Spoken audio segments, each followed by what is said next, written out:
Le gamin percute et se jette sur la statue de pierre. Le dieu maléfique bondit pour l'en empêcher. Sauf que le moine s'interpose avec son propre corps. Le gamin saisit sa chance et balance un coup de bâton. La statue vole en éclats. Une lumière dorée aveuglante explose. Sous l'onde de choc, le bâton de fer est propulsé dans les airs. Tout le monde est projeté à plusieurs mètres. Au bout d'un moment, le calme revient. Et quand tout le monde croit que c'est passé, la lumière dorée revient en boomerang. Oncle Long esquive pas à temps et se fait éjecter. Le bâton de fer semble avoir sa propre volonté. Il tourne dans les airs sans que personne le contrôle. Puis la lumière se contracte violemment vers la statue, avant que quiconque puisse réagir. L'énergie accumulée depuis 1000 ans explose d'un coup. Le grand sage égal du ciel brise son sceau et apparaît. À cet instant, le moine a rempli sa mission. Le grand sage pose son regard sur lui, et le moine redevient un simple cheveu, qui retombe dans la paume du grand sage. Le dieu maléfique flippe carrément.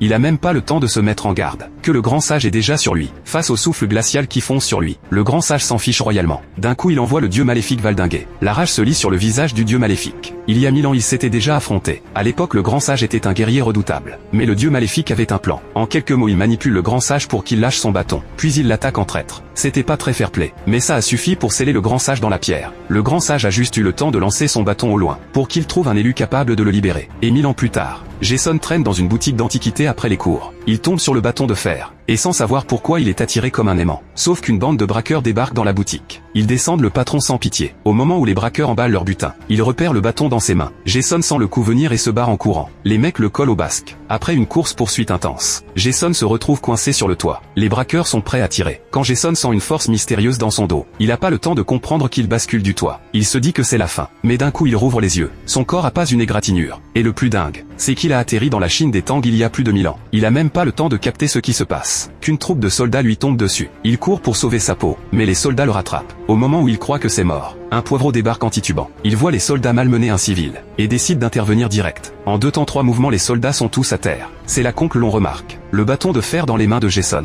Il lui raconte toute l'histoire. Quand le grand sage a lancé son bâton, c'était pour activer son pouvoir de protection, et trouver l'élu qui briserait le sceau. En apprenant qu'il porte une telle responsabilité, le sens de la justice de Jason dit pas non. Il part direct en route avec oncle Long. Et c'est comme ça qu'on arrive à la scène du début. Sauf que pour buter un dieu maléfique immortel, il faut l'épingle divine que la femme porte dans les cheveux. À ce moment elle est au sol grièvement blessée. Mais elle rassemble ses dernières forces pour tendre l'épingle à Jason. Le grand sage envoie le dieu maléfique voler d'un coup de bâton. L'épingle se plante droit dans le cœur du dieu maléfique, qui finit par tomber dans un brasier ardent. La paix revient enfin sur Terre, et Jason retourne dans sa vie normale.